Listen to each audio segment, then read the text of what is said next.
जय हिंद, वंदे मातरम। साथियों, आज हम बात करेंगे कि पीजी के बाद में आपको बीएड करना चाहिए या फिर नहीं करना चाहिए, या यूं कहें यदि आपने ग्रेजुएशन के बाद में बीएड किया है तो फिर आपको पीजी करना चाहिए या फिर नहीं करना चाहिए, यानी कि एमए एमकॉम आपको करना चाहिए या फिर नहीं करना चाहिए। यदि आप करेंगे तो आपको क्या क्या बेनिफिट होने वाले हैं, आज मैं आपको पूरे प्रूफ के साथ में बताने वाला हूं कि उसके बाद में आपको कितने सारे बेनिफिट होंगे।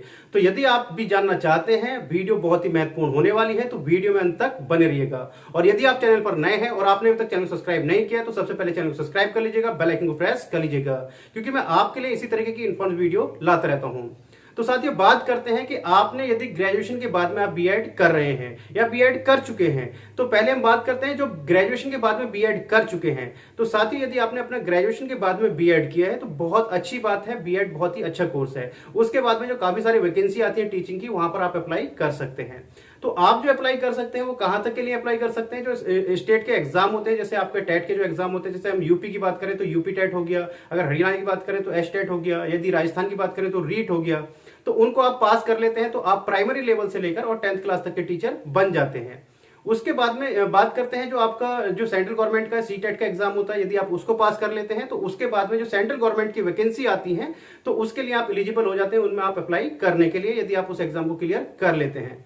अब बात करते हैं सीधे सीधे जो वैकेंसीज आती हैं। तो अगर आपने ग्रेजुएशन के बाद में बीएड किया है तो आप कहां कहां अप्लाई कर सकते हैं, जैसे मैंने आपको बताया तो वहां पर भी अप्लाई कर सकते हैं। साथ के साथ जैसे केंद्रीय विद्यालय की अभी वैकेंसी निकली हुई है, एट प्रेजेंट में केंद्रीय विद्यालय की वैकेंसी निकली हुई है, तो वहां पर आप टीजीटी के लिए अप्लाई कर सकते हैं, सिर्फ और सिर्फ टीजीटी के लिए, यदि आपने ग्रेजुएशन के बाद में क्या किया है, बीएड किया है।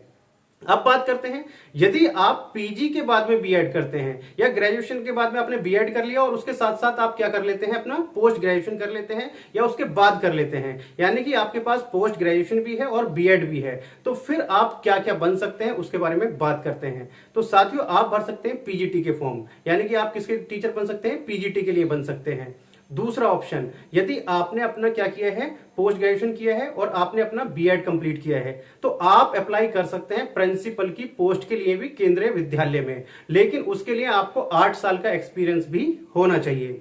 दूसरा है, आप यदि आपने पोस्ट ग्रेजुएशन कंप्लीट किया है और अपना बीएड भी कंप्लीट कर लिया है तो आप अप्लाई कर सकते हैं वाइस प्रिंसिपल के लिए। उसके लिए आपको जो टीचिंग का एक्सपीरियंस होना चाहिए वो आपका 5 साल का एक्सपीरियंस होना चाहिए। तो साथियों, आपको यदि आप अपना पोस्ट ग्रेजुएशन जरूर कंप्लीट करें, मैं यही कहूंगा, जब आपका पोस्ट ग्रेजुएशन कंप्लीट हो जाता है तो उसके बाद में आप यूजीसी नेट का भी एग्जाम दे सकते हैं। यूजीसी नेट का एग्जाम अगर आपका क्लियर हो जाता है तो आप यूनिवर्सिटी और कॉलेजेस में असिस्टेंट प्रोफेसर भी काम कर सकते हैं। और यदि आपका यूजीसी नेट में अच्छा स्कोर आता है तो आपको फेलोशिप भी मिल जाती है, यानी कि जूनियर रिसर्च फेलोशिप जेआरएफ मिल जाता है। पीएचडी करने के लिए आपको पैसे मिलते हैं, आप पीएचडी कर सकते हैं।